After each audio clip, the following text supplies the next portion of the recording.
Video ना उन लोगों के लिए होने वाला है जो बीएमएस में एडमिशन तो ले चुके हैं बट अब उन्हें समझ में नहीं आ रहा है कि क्या करना है।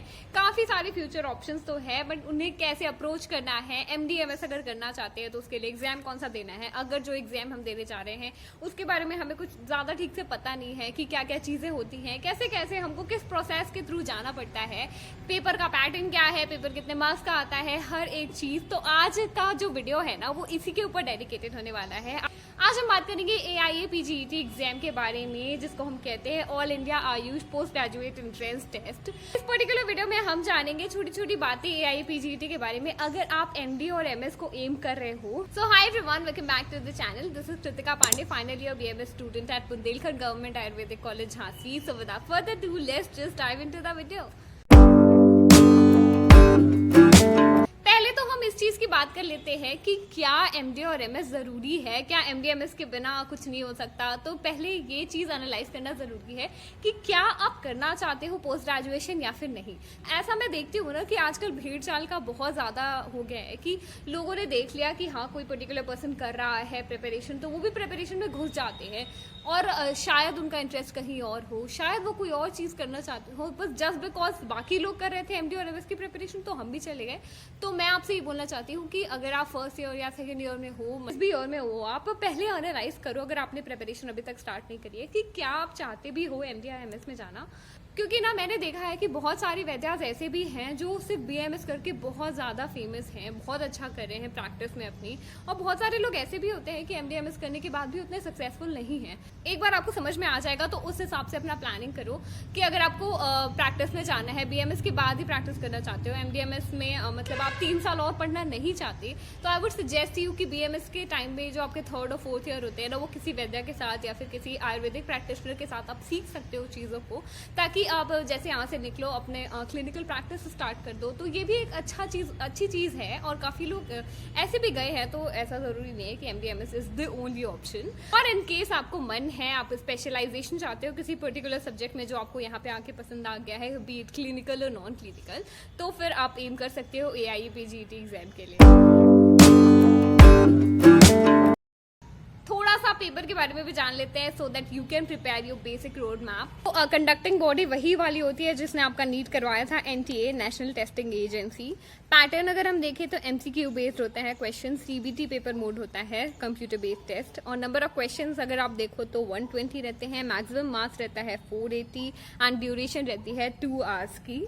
मोड अगर आप देखो आयुर्वेदा का मैं बता दूं तो इंग्लिश प्लस हिंदी है, दोनों आते हैं उसमें, तो ये बहुत अच्छा रहता है। सब लोग मोड के लिए डरते रहते हैं कि कहीं सिर्फ हिंदी में पेपर तो नहीं आता। तो +4 मार्क्स रहेंगे आपके for each correct answer and -4 for the negative answer. BMS BH MS BMS है, BMS में जो भी रिकमेंडेड सिलेबस है बाय NCISM वही वाला सिलेबस आपको पढ़ के जाना है। एलिजिबिलिटी क्राइटेरिया देखोगे तो आपकी BMS पूरी कंप्लीट होनी चाहिए, और अगर आप अपीयरिंग स्टूडेंट हो तो you must have completed your 1 year of internship. When to start the preparation, ये वाला क्वेश्चन ना हमेशा मेरे दिमाग में भी होता था कि कब स्टार्ट करें प्रिपरेशन। तो इस क्वेश्चन का ना तो पहले कोई आंसर नहीं होता है। कभी भी जब आपको लगता है कि हाँ ये सही टाइम है तब आप स्टार्ट कर सकते हो।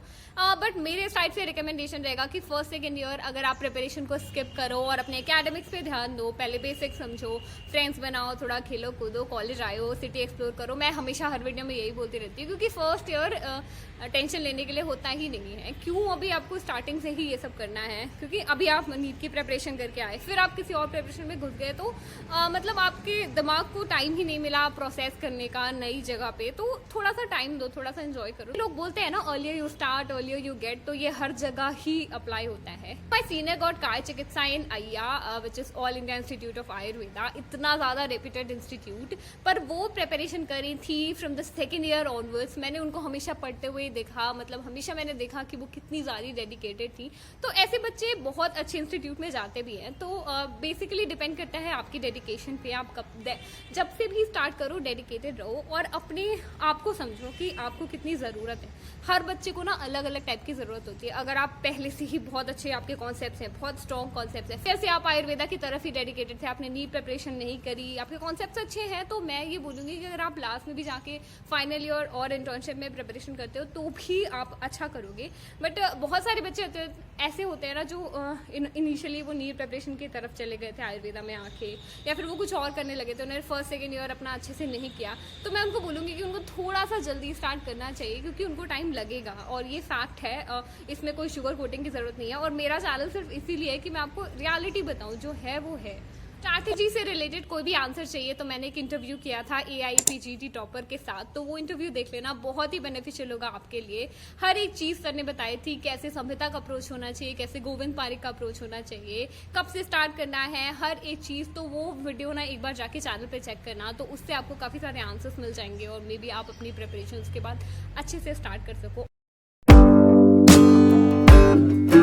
सिलेबस की तो देखो मैं एक्सपर्ट नहीं हूँ, पर जो बेसिक डिवाइडेशन हर साल का जो ट्रेंड फॉलो होता है उसके बेसिस पे मैं थोड़ा आपको बता सकती हूँ कि सिलेबस कैसा रहता है आपका। बृहत्त्रयी होती है मेन संहिता, जो 3 होती है, चरक, सुश्रुत और अष्टांग।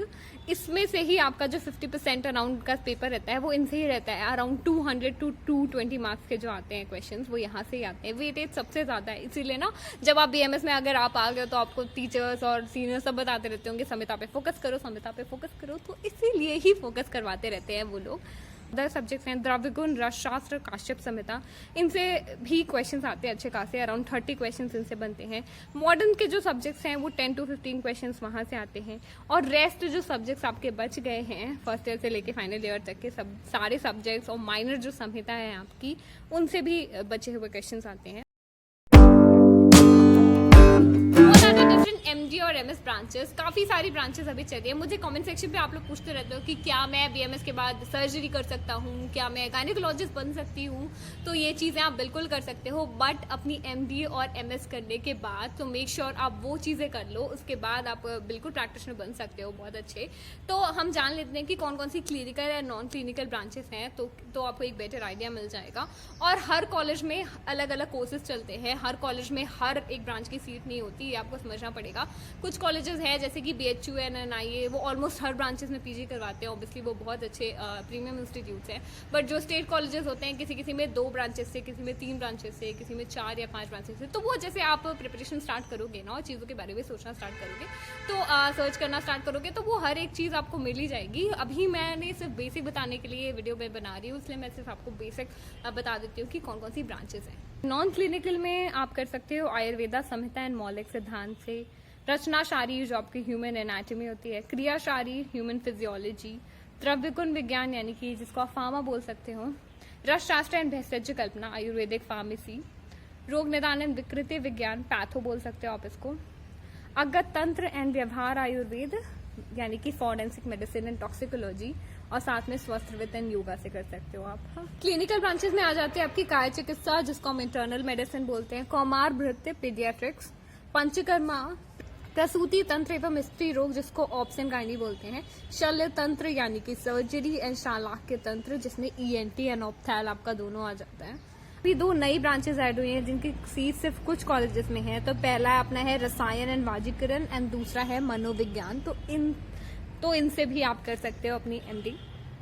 So that was all about the video, hope you like this one. और अगर ऐसी ही इन्फॉर्मेटिव वीडियोस चाहिए ना तो make sure you subscribe the channel, क्योंकि आपके सब्सक्राइब करने से मुझे बहुत मोटिवेशन मिलता है। एंड आगे भी मैं ऐसे ही वीडियोस बनाती रहूंगी, गायनी के ऊपर अगर आपको चाहिए, एंड सर्जरी के ऊपर, और भी बहुत सारे इन्फॉर्मेटिव वीडियोस, ताकि आप स्ट्रेट अपने गोल पे फोकस कर सको एंड आपको क्लैरिटी मिल सके BMS में आने के बाद कि आपको जाना कहाँ पे है।